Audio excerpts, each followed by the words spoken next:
முதலுதவியின் போது நீங்கள் இதையெல்லாம் செய்தால் உயிருக்கே ஆபத்தாகிவிடும்.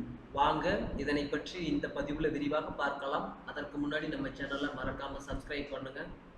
பூமியில் பிறந்து ஒவ்வொரு ஜீவராசிகளுக்கும் மற்ற உயிரின் மீது ஏதோ ஒரு வகையில் பரிவும், பாசமும், இரக்கமும் இருக்கத்தான் செய்யும். நமது அருகில் இருக்கும் வேறொருவருக்கு ஏதேனும் பிரச்சனை என்றால் நாம் அப்படியே விட்டு செல்ல மாட்டோம். அவரை எப்படியாவது அந்த பிரச்சனையில் இருந்து காப்பாற்ற நம்மால் இயன்ற உதவிகளை நாம் செய்வோம். இதே போன்றுதான் ஒருவர் அடிபட்டு கிடந்தாலோ அல்லது முதலுதவி வேண்டியிருக்கும் பட்சத்தில் நாம் நிச்சயம் உதவி புரிவோம். ஆனால் நாம் தவறுதலாக ஒரு சிறிய தப்பு செய்துவிட்டாலும் அவரது உயிரையே பறித்துவிடும். அப்படிப்பட்ட செயல்களை தவிர்ப்பதற்கே இந்த பதிவு. முதலுதவி முக்கிய உதவு. பொதுவாகவே யாராவது உதவி என்று கேட்டால் நாம் அவர்களுக்கு வாரி வழங்கிவிடுவோம். உதவிகளில் முக்கிய உதவியாக கருதப்படுவது இந்த முதலுதவிதான். உயிருக்கு போராடும் நிலையில் உள்ளவர்களை சரியான முறையில் முதலுதவி கொடுத்தாலே அவரின் பாதி உயிரை நாம் காப்பாற்றிவிடலாம். மாரடைப்பு. யாருக்கேனும் மாரடைப்போ அல்லது நீந்தும் போது அதிக நீர் குடித்துவிட்டு மயக்க நிலையில் சென்றாலோ நாம் நமது வாயை வைத்து அவருக்கு மூச்சை கொடுக்க முயற்சிப்போம். ஆனால் இது முற்றிலும் தவறான ஒன்றாகும். இதற்கு பதிலாக அவர்களின் மார்பு பகுதியில் நன்றாக கையை வைத்து அழுத்தி மூச்சை வெளியேற்ற முயல்வதே சிறந்த முதலுதவி. வலிப்பு வந்தால் நம்மில் பலர் செய்யும் மிக பெரிய முதலுதவி தவறு இதுதான். யாராவது வலிப்பு ஏற்பட்டால் அவரது வாயில் ஏதேனும் பொருளை வைத்து கடிக்கும்படி செய்வோம். இது அவர்களின் மூளையையே பாதிக்கக்கூடும். எனவே இந்த நிலையில் மென்மையான பொருளை அவரது தலைக்கு அடியில் வைக்கவும். வேண்டுமென்றால் ஏதேனும் திடமான பொருளை கையில் கொடுக்கலாம். மூக்கில் இரத்தம் வடிதல். நமது அருகில் யாருக்காவது மூக்கில் இரத்தம் வடிந்தால் அவர்களை பின்னோக்கி சாய சொல்வோம். ஆனால் இது தவறான முதலுதவியாகும். மூக்கில் இரத்தம் வடிந்தால் முன்னோக்கி அவர்களை சற்றே குனிய சொல்ல வேண்டும். இந்த நிலையில் விரைவாக இரத்தப்போக்கு நின்றுவிடும். பிறகு அவரை மருத்துவமனைக்கு அழைத்துச் செல்லலாம். தீ காயங்கள். தீபாவளி இன்னும் சில காலங்களில் நமது வீட்டை அலங்காரம் செய்ய வரப்போகிறது.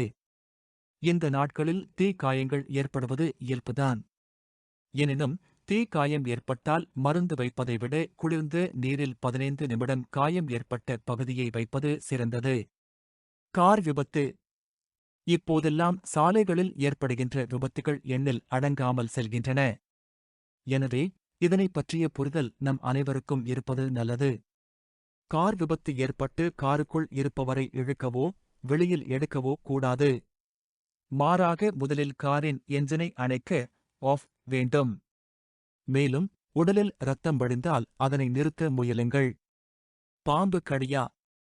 பாம்பு கடித்தால் அந்த இடத்தை நம் பற்களை வைத்து கட்டாயம் கடிக்கக்கூடாது. இது அவருக்கும் நமக்கும் ஆபத்தை தரும். மாறாக அந்த இடத்திற்கு சிறிது தள்ளி துணியை வைத்து கட்டிவிடவும். பிறகு சோப்பை கொண்டு சுத்தம் செய்யவும். இதன் பிறகு மருத்துவமனைக்கு உடனே அழைத்துச் செல்லலாம். ஷாக் அடித்தால். ஷாக் அடிக்கும் சமயத்தில் உதவும் மனப்பான்மை கொண்ட நாம் சட்டென ஓடிப்போய் அவரை அதிலிருந்து விடுவிக்க முயலுவோம். ஆனால் இது அவரின் உயிருக்கும் உங்களின் உயிருக்கும் ஆபத்தை தந்துவிடும். மாறாக முதலில் மெயின் சுவிட்சை அணைத்துவிடவும். இல்லையென்றால் அவரை மரக்கட்டையால் தள்ளிவிடவும். எதையாவதை முழுங்கிவிட்டார்களா? பெரும்பாலும் குழந்தைகள்தான் இது போன்ற தவறுகளை செய்வார்கள். வாயில் எதையாவது வைத்து விளையாடிக் கொண்டிருப்பார்கள். தவறுதலாக அதனை முழுங்கிவிட்டால் முன்னோக்கி குழந்தையை சிறிது குனிய செய்து முதுகில் அழுத்தமாக தட்டிக் கொடுக்க வேண்டும். அப்போதுதான் மூச்சுக் குழாய் இலகுவாகி முழுங்கிய பொருள் வெளியே வர இயலும். மயங்கி விழுந்தால். யாராவது மயங்கி விழுந்தால் அப்போதுதான் நாம் அவசரத்தில் பல தவறான முதலுதவிகளை செய்வோம். மயங்கி விழுந்தவருக்கு சோடா அல்லது தண்ணீரை கொடுக்கக்கூடாது. இது அவர்களின் சுவாசக் குழாயை அடைத்துவிடும். இதற்கு பதிலாக அவரை இடது அல்லது வலது புறமாக திருப்பி படுக்க செய்து முதுகில் சிறிது தட்டிவிடலாம். அவர் எழுந்த பிறகு தண்ணீரை அவருக்கு கொடுக்கலாம். மீன் கடித்து விட்டதா? கடற்கரைக்கு செல்லும்போது ஏதேனும் மீன் உங்களை கடித்துவிட்டால் விஷயம் ஏறிவிடக் கூடாது என அந்த இடத்தை தள்ளிக்கட்டு போடாதீர்கள். மாறாக கடிபட்ட இடத்தில் துணியை வைத்து இரத்தம் வெளிவராத படி செய்வது மிக சிறந்த முதலுதவியாகும். சுளுக்கு உள்ளதா? யாருக்காவது சுளுக்கு ஏற்பட்டால் உடனே அவருக்கு சுடு தண்ணீரால் முதலுதவி கொடுக்காதீர்கள். சுளுக்கு ஏற்பட்டால் ஐஸ் கட்டியை வைத்து அந்த இடத்தில் ஒத்தடம் கொடுப்பதே மிக சிறந்த முதலுதவி என மருத்துவர்கள் கூறுகின்றனர். ஜாக்கிரதை நண்பர்களே! பிறகுக்கு செய்யும் உதவியில் நம்மால் அவருக்கு எந்த பாதிப்பும் ஏற்படாதவாறு இருக்க வேண்டும். முதலுதவியை சரியான முறையில் அணுகினாலே பாதிக்கப்பட்டவரை எளிதில் காப்பாற்றிவிடலாம்.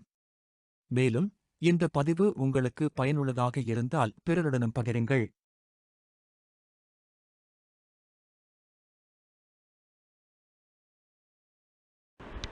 Thanks for watching.